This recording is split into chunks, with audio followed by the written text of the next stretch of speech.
Welcome Room 6 families to our first ever virtual back to school night.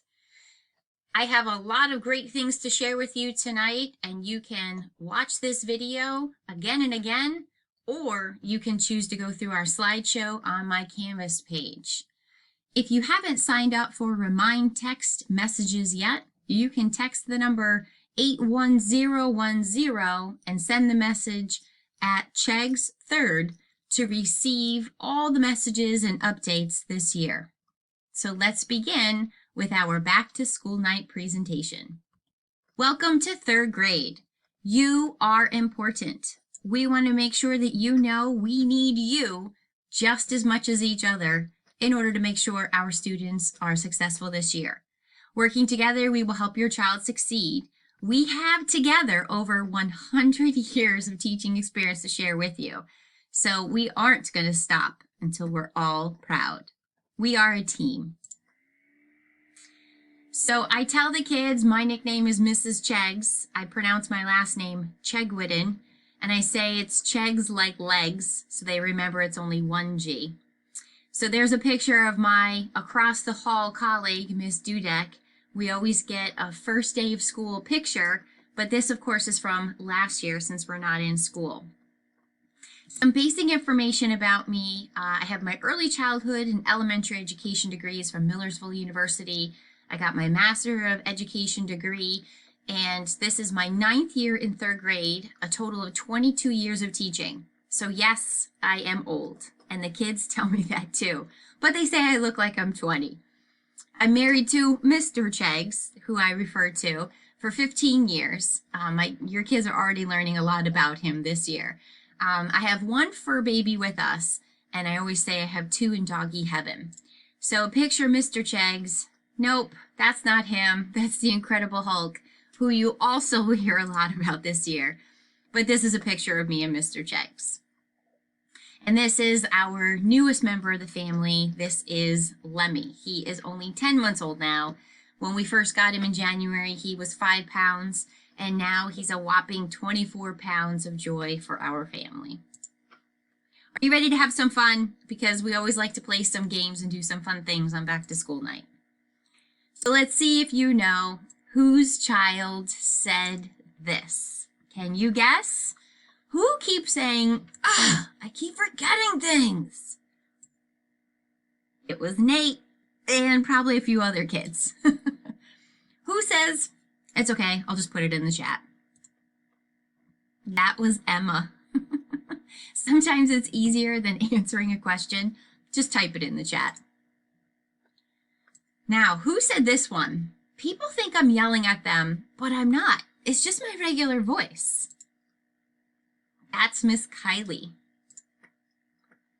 Ugh. After realizing they were muted the entire time they were talking. And sometimes it's just the face that I get. Unfortunately, including myself, too many kids to count. And who said they don't like chocolate? Because that was a requirement to be in this class. So Danny said that, but then he took it back and he said, I can like vanilla again. Well, virtual school is definitely different. Canvas, all the teacher courses are listed there in your child's dashboard. The Zoom links should be on their home pages. With Zoom, the kids have been utterly amazing with Mute, sharing their screens, working in their breakout rooms, and learning lots of tricks. I'm impressed with how quickly they're able to adapt to it. One thing we're looking forward to is not having that mute button in class. Our schedules, whether your child is group A or B or has their own individualized schedule, as soon as they are updated or changed, I always make sure that you get an email reminder. So with teaching and learning, we kind of try to diversify. With our responsive classroom policy, we'd like to teach children how to take care of themselves, how to be independent, how to help take care of each other, and how to take care of our school environment so everyone can really learn and do their best. And it's my job to differentiate, to make sure that your child gets exactly what he or she needs. So I want to make sure I create the best learning experiences for all the needs of all of our students. The kids were really excited about this. Homework during virtual learning, well, it's just to make sure that they get out and get some exercise because there are too many hours on the computer every day. They need to make sure they eat a healthy meal and they get a good night's sleep. And I tell them anything else is extra. So if they want to read, if they want to work on the computer or work on math or play games, all that is extra. But really, they're putting in so much hard work during the day that that's all I can possibly ask of you and your kids. Homework will begin again in October, and I'm going to let you read this on your own. We don't expect a lot from the kids. We do want them to read every night, and we do have reading goals, and we may assign some math here and there, but really it's just for them to practice something that they've already almost mastered or mastered in the classroom. So they will have a planner and a take-home folder. They do have them with them now. The take-home folder is the blue folder. These will go home every day with your child, and they need to come back each day. So we're really going to focus on the planner and the take-home folder once we come back to school. And then our Wednesday weekly work will be the same. When we return back to school, you'll start to get some of those papers that are graded, the tests, and all the good things from the office. In addition to Dr. Briggs' weekly Cougar Paws email, you're going to get those weekly updates. So you really only need to check out that folder once a week. So for English Language Arts, which we like to call ELA, that's our first block in the morning, we have a balanced literacy approach. So we want to make sure we do a little bit of everything. Some independent work, some guided small group work, some shared reading where I read something or the other kids read to the kids. We do some writing. We try to make sure we spread it out so that it's not just focused on ELA time, but it's also spread out those skills in science and social studies and math and in specials as well.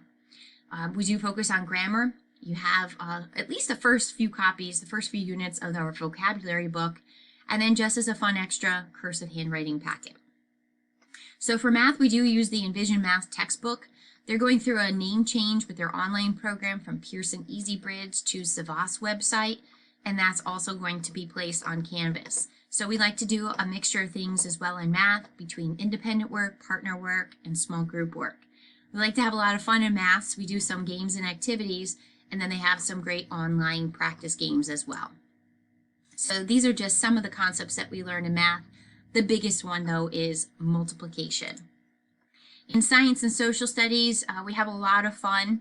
We learn about rocks and minerals and plants, the land and water. Social studies right now, our classroom is becoming the world. So we have groups that will be continents, and the kids are going to be learning about the different hemispheres, the different oceans, and especially the different countries around the world. So report card grades, we will have the traditional A is advanced, P is proficient, B is basic, and then below basic. And within those, we have the skills to be outstanding, satisfactory, or needs improvement.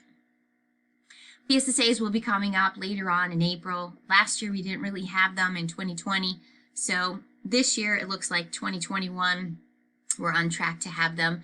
We usually have 3 English language arts tests and 2 math tests. And we prepare just like we would with any other curriculum. We prepare them every day to do the best that they can. So we are on the computers or the Chromebooks every day once we do return to the classroom. We right now are completing Canvas assignments. Your child will be publishing their writing. They might be presenting information, doing quick checks in math. They might be taking their tests or listening to me read aloud tests on the computer. They're definitely going to be playing some math games and working on iReady reading and math. So it's really important that they have a set of headphones or earbuds to personalize that experience. Conferences will be in the fall and the spring, and we usually have them the week of Thanksgiving, which is traditionally our fall break. Report cards go home after our conferences, so we're not focusing on the conferences, but just on the needs of your child. And then spring conferences will be held as needed, either if you feel that you need to have a conference, or if I feel we just need to check in again with your child's progress. If you're interested in submitting a Scholastic book order, you can follow the information on the screen. We usually have it due by the end of every month, and there's a link there and an activation code, and it's also on my Canvas page in the parent portal. But before you go, once we return back to the classroom, there will be a few items that we will need to stock up on. One of them is always tissues. I'll send the list home with your child and post it in our parent portal in Canvas, just so you have an idea of what that list is. But I really want to thank you all for your patience and understanding. Learning all these technologies and dealing with work and kids at home and just being at home a lot is stressful. And I really appreciate all the support that you're giving to us, all the love that you're giving to your child, and especially just pushing through every day and making every day count. So thank you for coming. Thank you for listening. And again, you can go back and listen to this video again, or you can view the slideshow. Feel free to contact me anytime with the email address below. And when we are back into the classroom, there is my telephone number. Have a wonderful evening and good night.